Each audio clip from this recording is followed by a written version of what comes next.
Holland's entire thesis basically wrong, that we owe pretty much everything good to Christianity. Yeah. There's a lot of good material on this. I written about it, of course. People can go to my blog and see the full detailed list with hyperlinks and everything, and you can go into it. But the bottom line is that he's making two fundamental mistakes. First, he's not actually looking at the ancient context. So almost all of the stuff that he's talking about, all the stuff he's talking about falls into two camps. One is stuff that we already had before the Christians came along. And then the Christians came along and got rid of it or forgot. And then 1,000 years later, the Renaissance is the rebirth of knowledge of the pagan stuff, and then it comes back. Democracy is a perfect example. Like, Christians did not invent democracy. Democracy is not in the Bible, not in the Old Testament, not in the New Testament. No, it's totally pagan. It was invented by pagans hundreds of years before Christianity. And then Christians got rid of it.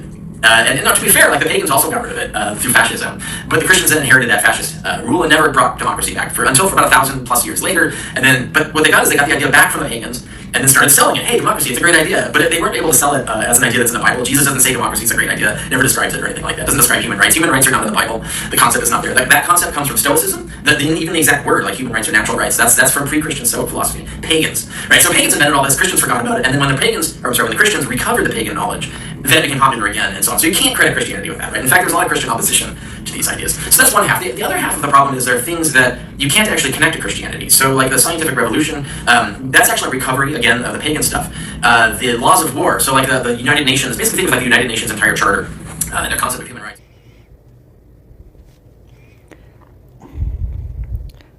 So I found Richard Carrier's article or so when he's talking about the pagan nation or whatever.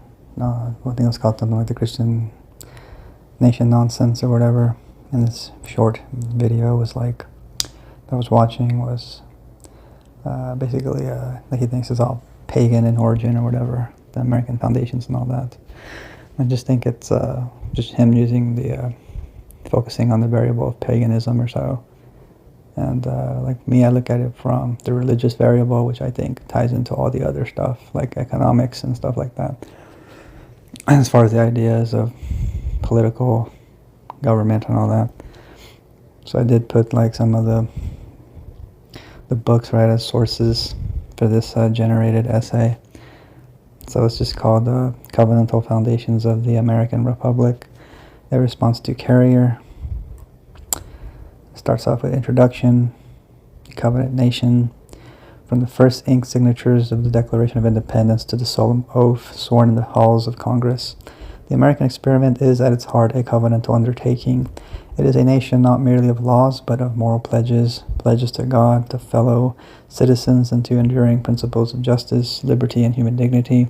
The founders drew upon reason, empirical observation, and the rich moral imagination of radical Christianity to craft a government designed to safeguard liberty for all. Yet modern critics, enamored with the brilliance of classical antiquity, would have us believe that pagan thinkers like Solon or Cicero laid the moral and political bedrock of our republic. They extol the structure's ingenuity of Athens and Rome, while dismissing the covenantal vision of the Christian ethic that inspired man to declare all humans created equal and endowed with unalienable rights. This essay examines the competing claims of pagan philosophy and Christian covenantal thought, demonstrating that while the classical models contributed tools and terminology, it was the moral vision of radical Christianity, tempered by reason and grounded in the covenantal imagination, that gave birth to the principles of liberty, equality, and justice that define the United States. 1. Ideas are not ownership. Just because Stoics, Solon, and Epicurus formulated ideas of equality, rights, or civic virtue doesn't mean Christians cannot adopt, adapt, and morally justify them. For example, the concept of natural rights can be embraced by Christians as flowing from the Imago Dei. Humans share the image of God. Before they have dignity, equality, and therefore they have dignity, equality, and inherent rights. Similarly, federalism, separation of powers, and checks and balances can be framed not just as secular mechanisms, but as tools for stewarding a covenantal order that respects God-given freedom and responsibility. 2. Christian adaptation versus pagan original. Carrier emphasizes the pagan origin of ideas like the democracy and human rights, portraying them as evidence that the Constitution is secular or pagan. This is we can push back, saying Christians can adopt pagan mechanisms and give them moral and theological meaning. The source of inspiration is secondary to the framework's moral use. Solon gave laws for civic order. Christians see these as tools for enforcing justice and virtue. Stoics advocated equality based on reason. Christians frame it as equality in the imago Dei, and under the second Adam, Jesus, who's head over all humans, basically. This is Paul's doctrine. And in other words, pagan concepts and neutral vehicles, Christians can fill them with covenantal meaning. Yeah, just like certain saints, like I think Gregory Palamas, right? Like he understands Aristotelian thought or philosophy, right? But even if he is considered like very knowledgeable, right, he can be considered a student of Aristotle or something, but his presuppositions are Christian, and so the philosophy is going to function with Christian presuppositions, which means it takes on a different form, despite it not originating in Palamas, right, Aristotelian logic or whatever. 3. A case against Carrier's Solon pagan focus. Carrier repeatedly emphasizes Solon as the source of American civic virtue and moral foundations, but a case against that could include covenantal moral lens. Solon's laws were ethically and politically innovative, but they were not rooted in a covenantal understanding of humanity, God, or ultimate moral accountability. 2. Lack of universal moral grounding. Pagan laws appeal to reason. Christian moral laws appeal to both reason and divine covenant, giving deeper grounding for duties, rights, and human equality. 3. Moral telos. Christian principles of justice, stewardship, and equality provide purpose and direction that mere Solon-style civic rules lack. And then 4. Practical influences on the founders. The American covenantal structure reflects Pilgrim and Puritan moral culture, emphasizing promises, oaths, and stewardship, which are not present in Solon's secular laws. Another book I could have used, let me see, I forgot to use it, I have some other books here. I think I've used it one time here. I think this one's called, this one's from David Peddle. It's called The Religious Origins of American Freedom and Equality. This is a response to John Rawls. I could have probably used this one, but it's okay, because I had other sources that I was using. John Adams, this fourth part is John Adams and the Mosaic Law, a direct counter to Carrier. Carrier claims that John Adams' references to reason and the senses in defense of the constitutions of government demonstrate a rejection of biblical law, yet a closer reading reveals the opposite. Adams stated that the American experiment tested whether authority and obedience could be grounded on reason, morality, and the Christian religion, independent of monastic or political manipulation. Even so, even more directly, Adams cited Algernon Sidney and James Harrington, both of whom recognized the law of Moses as foundational to government. Harrington explicitly connected property laws and political structures to the divinely inspired law of Israel. Adams even referenced the Ten Commandments themselves, noting their enduring influence on civil law, including the command to honor parents. Thus, Carrier misreads Adams. Christianity and the Mosaic Covenant were explicitly acknowledged as moral and legal foundations, not incidental or irrelevant. Right? It's also like on the article, it was saying something like that when John Adams mentions the general principles of Christianity, like he thinks that John Adams does not emphasize what those principles are, right? But you can get pretty much an idea if you read things like Vindications of the Reasonableness of Christianity by John Locke, or if you ironically if you read the Jefferson Bible, which is really the life and morals of Jesus of Nazareth, which you cannot make sense of without the new covenant presupposition of Christ. Christ is new covenant, because he's not Jesus is not a rationalist theist. He's a religious Jew who understands the idea of who comes from that kind of covenantal heritage and stuff, right? And so those would be some principles or foundation for not just American constitutionalism, but Christianity, right? How it's understood in the founding, how it's understood in the founding understanding of Christianity. which ties into things like dissenting Christianity, Lockean Christianity, Reformed federalism, and basically covenantal type politics or so, covenantal theology and things like that, which is also like federal theology. And so anyway, Friedrich, this part 5, Friedrich Gantz on covenantal moral framework. This is Friedrich Gantz and the origin and principles of the American Revolution compared with the origin and principles of the French Revolution, right? It's just a comparison of the two or so. Just to kind of show the distinction, that there's a distinction between America and the French Revolution, just like there is from America's religion from pagan religion or so, or pagan presuppositions. And then it says that the American Revolution compared with the origin and principles of the French Revolution provides a crucial comparative perspective. Gantz emphasizes that the American Revolution was grounded not in abstract rationalism or secular philosophy, but in a moral, legal, and religious framework, a framework shaped by covenantal principles, you could say federal principles or whatever, but in a sense of moral obligation before God. Unlike the French Revolution, which sought to deconstruct society from secular and radical ideals, the American experiment relied on the moral conscience of the citizens, guided by the Christian understanding of justice, natural rights, and stewardship of power. Yeah, which is tied to covenantal thinking, because Christians are a covenant people. And I would tie Jefferson into that, because obviously his inspiration comes from Locke and dissenting Christians or so, and which you can clearly see from the life and morals of Jesus, right? The essence of moral covenant theology, I guess. And so, where was I?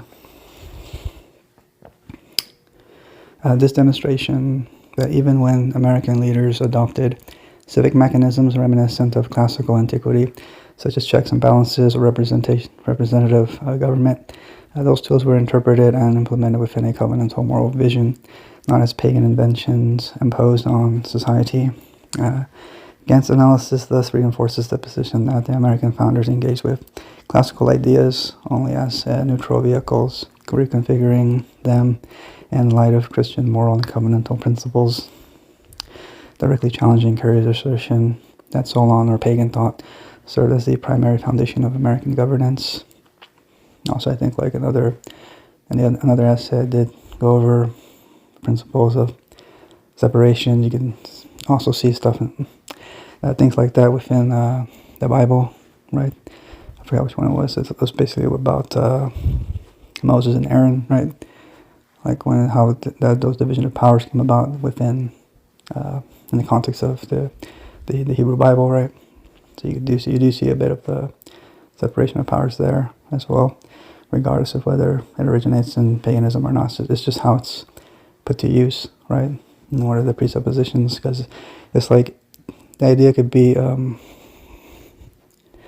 can originate in paganism, but could be adopted and adapted and refined or reformed, right, to serve Christian purposes. Therefore, it takes on a whole different meaning. It's a different, basically becomes its own thing, right?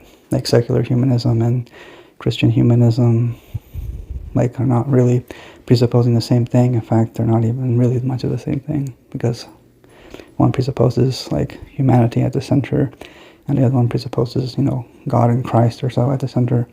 So it's just different systems entirely, technically. So like it's like say it's humanism, but it's not the same thing, because it does I guess lead into something else, right? Entirely a different kind of progression. And I'm sorry, I'm trying to not ramble. 6th part: pagan mechanisms versus Christian moral imagination. Even if ideas like trial by jury or checks and balances first appeared in pagan context, Christians could adopt and morally transform them. The origins of ideas do not determine their meaning, use, or ultimate influence. Pagan Greece collapsed politically. It left philosophy, not institutions. Medieval Christian political thought transmitted, moralized, and reinterpreted Greek and Roman insights.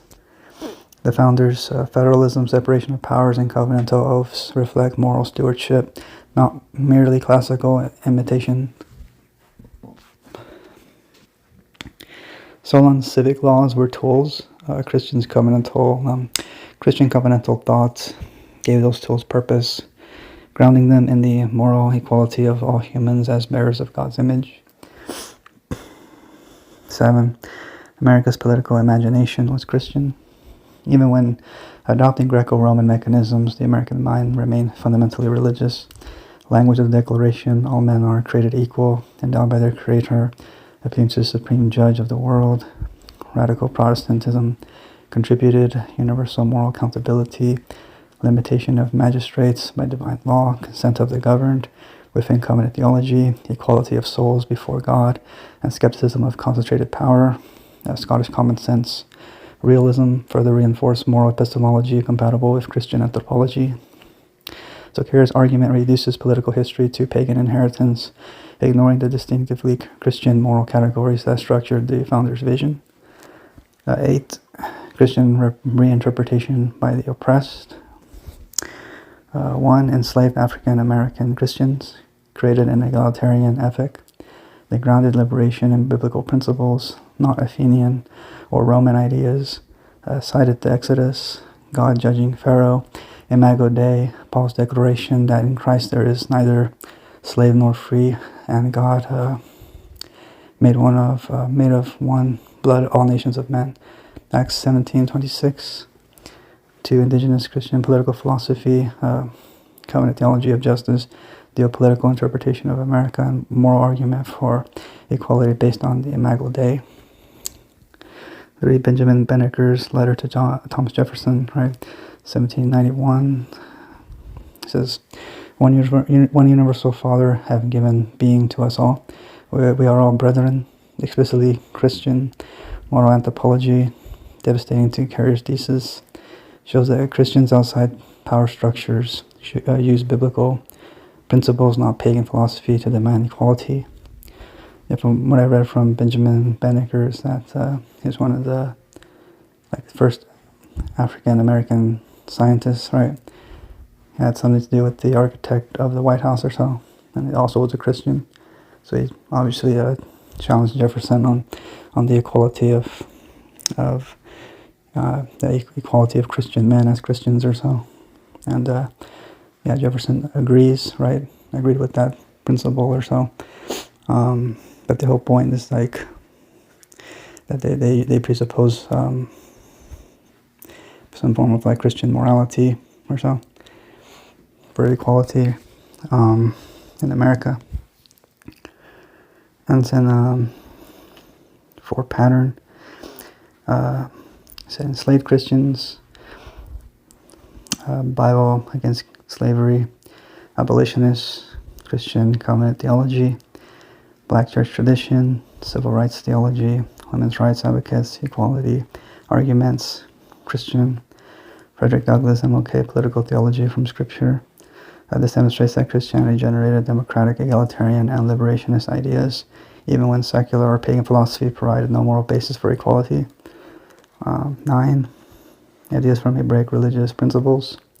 Even if it's not uniquely Christian, many civic and moral mechanisms derived from Hebraic sources were adopted, adapted, and transformed in a Christian covenantal framework.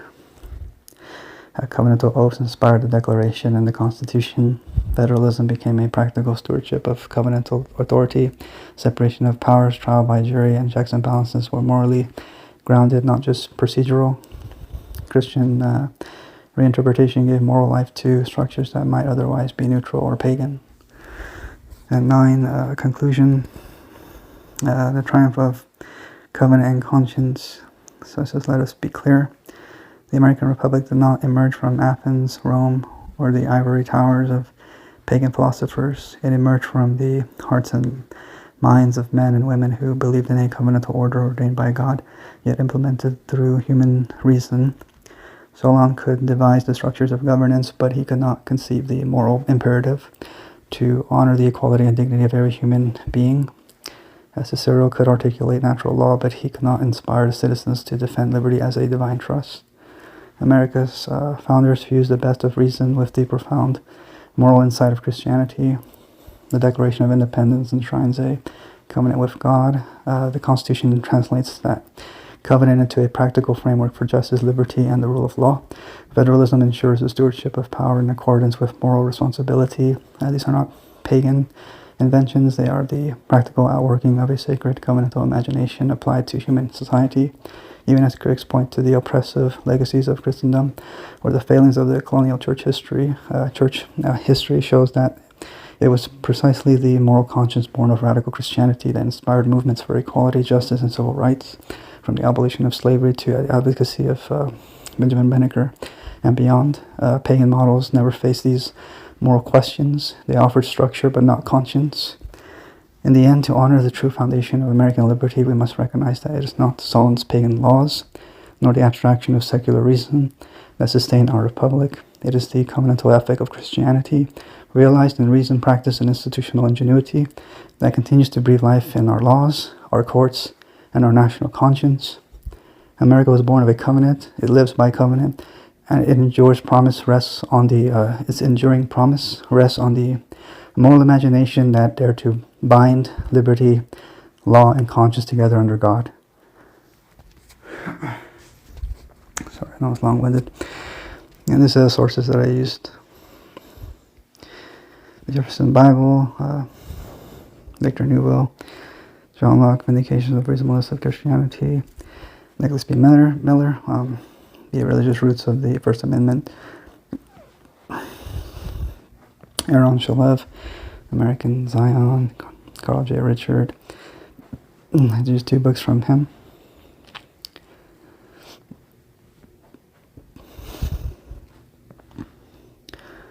And then, yeah.